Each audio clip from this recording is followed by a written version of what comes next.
தலைப்பு செய்திகள். பயணத்தின் போது அறிமுகமில்லாதவர்களிடமிருந்து உணவுப் பொருட்கள் எதனையும் பெற வேண்டாம், போலீசார் எச்சரிக்கை. விளையாட்டுப் பொருட்களில் மறைத்து போதைப்பொருள் கடத்தல். ரணில் விக்ரமசிங்க ஒப்படைத்த பொருளாதாரம் இன்று அழிவின் விளிம்பில் உள்ளது. வஜிர அபேவர்த்தன. வங்காளதேசத்தில் இந்துக்களின் வீடுகள் கடைகள் மீது தாக்குதல். ஓபன் ஏஐயின் தலைமை செயல் அதிகாரி வீடு மீது குண்டு தாக்குதல். விரிவான செய்திகள்.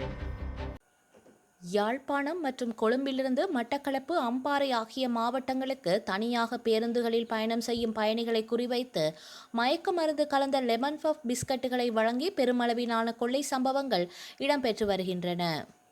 எனவே அறிமுகமில்லாதவர்களிடம் பிஸ்கட்டுகளை வாங்கி உண்ண வேண்டாம் எனவும் பொதுமக்கள் இக்கொள்ளையர்களிடம் அவதானமாக இருக்குமாறும் கிழக்கு மாகாண பெருங்குற்ற தடுப்பு பிரிவின் பொறுப்பதிகாரி தெய்வநாயகம் மேனன் தெரிவித்துள்ளார். இதுகுறித்து அவர் மேலும் தெரிவிக்கையில், கொழும்பு மற்றும் யாழ்ப்பாணத்திலிருந்து மட்டக்களப்பு, அம்பாறை மாவட்டங்களுக்கு பயணிக்கும் பேருந்துகளில் கொள்ளையர்கள் பயணிகள் போலவே ஏறிக்கொள்கின்றனர்.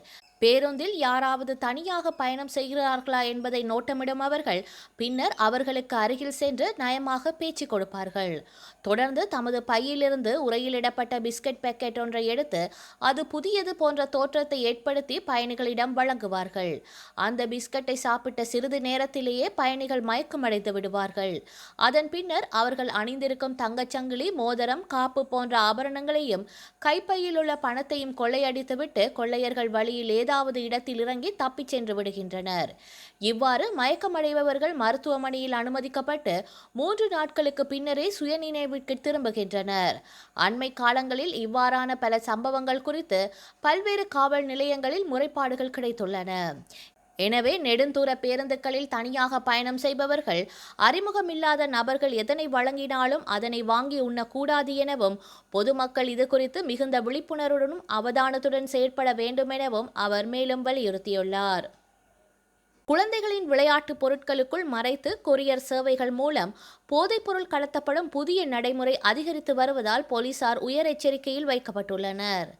சாதாரணமாக பாதிப்பற்றதாக தோன்றும் பொருட்களுக்குள் போதைப் பொருட்களை மறைத்து அனுப்புவதன் மூலம் வழக்கமான பாதுகாப்பு சோதனைகளை தவிர்க்க இந்த முறையை கடத்தல் குழுக்கள் பயன்படுத்தி வருவதாக போலீசார் தெரிவித்துள்ளனர்.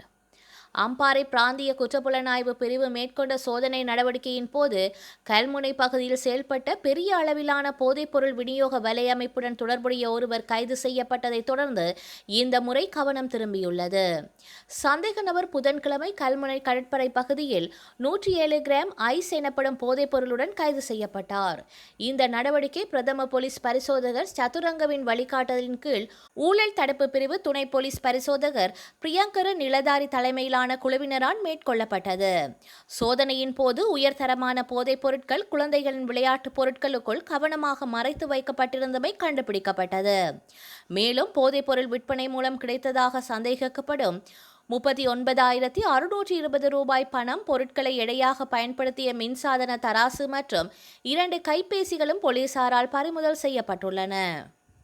அரசியல் கட்சிகள் மற்றும் அரசியல்வாதிகள் ஆட்சி அதிகாரத்தை கைப்பற்றுவதற்காக தொடர்ச்சியாக பொய்களை கூறி வருவதன் காரணமாகவே இலங்கையின் பொருளாதாரம் பாரிய வீழ்ச்சியை சந்தித்துள்ளது. தேசிய மக்கள் சக்தி அரசாங்கமும் அதனை தொடர்வதால் முன்னாள் ஜனாதிபதி ரணில் விக்ரமசிங்க ஒப்படைத்த பொருளாதாரம் இன்று அழிவு விளிம்பில் உள்ளது. இதே நிலைமை தொடர்வதால் இலங்கை மீண்டும் ஒரு காலனித்துவ நாடாக மாறுவதை தவிர்க்க முடியாது என ஐக்கிய தேசிய கட்சியின் தவிசாளர் வஜிர அபேவர்த்தன தெரிவித்துள்ளார். கொழும்பு ஃப்ளவர் வீதியில் அமைந்துள்ள ரணில் விக்ரமசிங்கவின் அரசியல் அலுவலகத்தில் வெள்ளிக்கிழமை நடைபெற்ற ஊடகவியலாளர் மாநாட்டில் இதனை தெரிவித்த அவர் மேலும் குறிப்பிடுகையில், இலங்கை வரலாற்றில் அதிகளவு பொய் பிரசாரங்களை முன்னெடுத்த அரசாங்கமாக தற்போதைய ஆட்சி மாறியுள்ளது.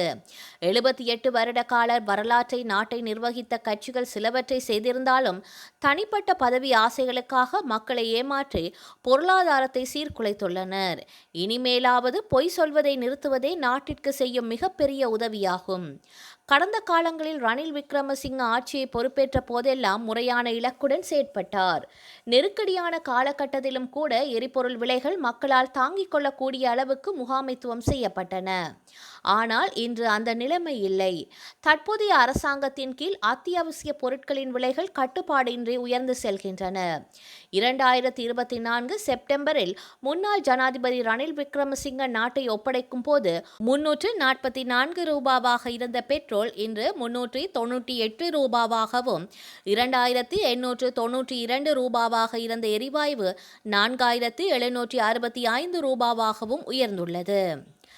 அரசியல்வாதிகள் தொடர்ந்தும் பொய்களை கூறி நாட்டை நிர்வகித்தால் இலங்கை மீண்டும் ஒரு காலனித்துவ நாடாக மாறுவதை தவிர்க்க முடியாது. அரசாங்கத்தின் இந்த திட்டமிடப்படாத மற்றும் பொய்களை அடிப்படையாக கொண்ட பயணத்தால் மிக விரைவில் இந்த ஆட்சி பாரிய பொருளாதார சரிவை சந்திக்கும் என தெரிவித்துள்ளார்.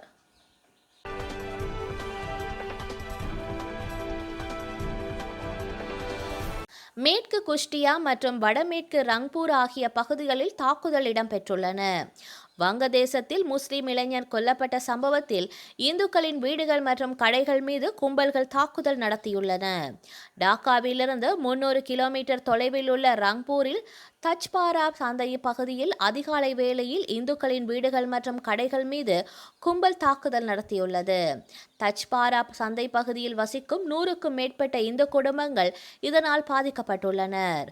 ராகிப் ஹசன் என்ற முஸ்லிம் இளைஞர் கொல்லப்பட்டதை தொடர்ந்து இந்த தாக்குதல் நடைபெற்றுள்ளது. கொல்லப்பட்ட இளைஞரின் தாயாரே இந்துக்களுக்கு இதற்கும் சம்பந்தம் இல்லை என்று கூறியும் இந்த தாக்குதல் நடந்துள்ளது. ராகிப் ஹசன் போதைப்பொருள் கடத்தல் தொடர்பான முன்விரோதத்தில் முகமது மோமின் என்பவரால் கொல்லப்பட்டதாக கூறப்படுகின்றது. கொலையாளிகள் மீதான கவனத்தை திசை திருப்ப திட்டமிட்டு இந்துக்கள் மீது தாக்குதல் நடத்தியதாக போலீசார் தெரிவித்துள்ளனர்.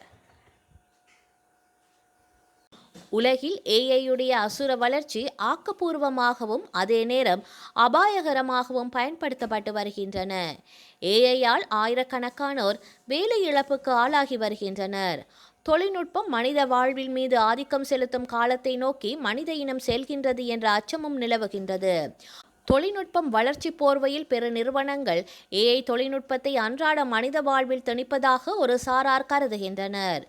ஏஐ மக்களுக்கு பயன்படுகின்றதா அல்ல மக்கள் ஏஐக்கு பயன்படுத்தப்படுகின்றனர் என்ற சிக்கலும் இதில் உள்ளது.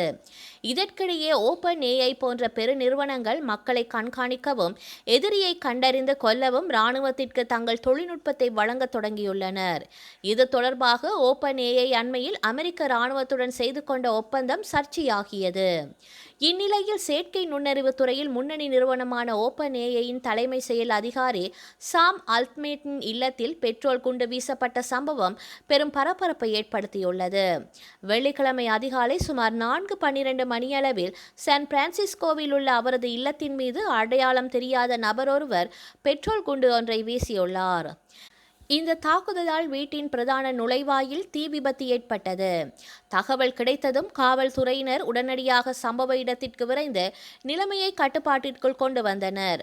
அதிர்ஷ்டவசமாக இந்த சம்பவத்தில் யாருக்கும் காயம் ஏற்படவில்லை. தாக்குதல் நடந்த நேரத்தில் அல்மெட் வீட்டில் இருந்தாரா என்பது இன்னும் தெளிவாக தெரியவில்லை. சிசிடிவியின் காட்சிகள் மற்றும் பிற ஆதாரங்களின் அடிப்படையில் 20 வயது இளைஞர் ஒருவர் சந்தேக நபராக அடையாளம் காணப்பட்டு காவலில் எடுக்கப்பட்டுள்ளார். செயற்கை நுண்ணறிவு தொழில்நுட்பத்திற்கு எதிரான நிலைப்பாட்டின் காரணமாக இந்த தாக்குதல் நடத்தப்பட்டதா அல்லது தனிப்பட்ட காரணங்கள் ஏதேனும் இருக்கின்றனவா? விசாரணைகள் தொடர்ந்து நடைபெற்று வருகின்றன. நகரத்தின் மையப்பகுதியில் உள்ள பிரதான ஏஐ நிறுவனத்தின் சிஇஓ இல்லத்தில் இத்தகைய தாக்குதல் நடத்திருப்பது பெரும் பீதியை ஏற்படுத்தியுள்ளது. வரலாற்றில் இன்று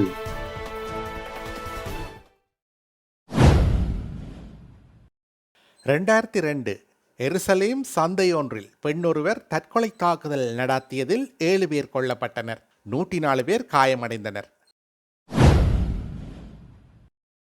2007 இந்தியா அக்னி 3 என்ற தரையில் இருந்து தரைக்கு ஏவப்படும் நடுத்தர ஏவுகணையை 3000 கிலோமீட்டர் தூரத்திற்கு வெற்றிகரமாக பரிசோதித்தது. 2009 சிம்பாப்வே தனது டாலர் நாணயத்தை அதிகாரபூர்வமாக கைவிட்டது. 2014 சிலியின் வெல்பெர்ரசோஃப் நகரில் தீ பரவியதில் 16 பேர் உயிரிழந்தனர். 2000 வீடுகள் அழிந்தன. 10,000 பேர் வரை இடம்பெயர்ந்தனர். செய்திகளை உடனுக்குடன் தெரிந்து கொள்ள உடனே சப்ஸ்கிரைப் செய்து பெல் பட்டனை கிளிக் பண்ணவும்.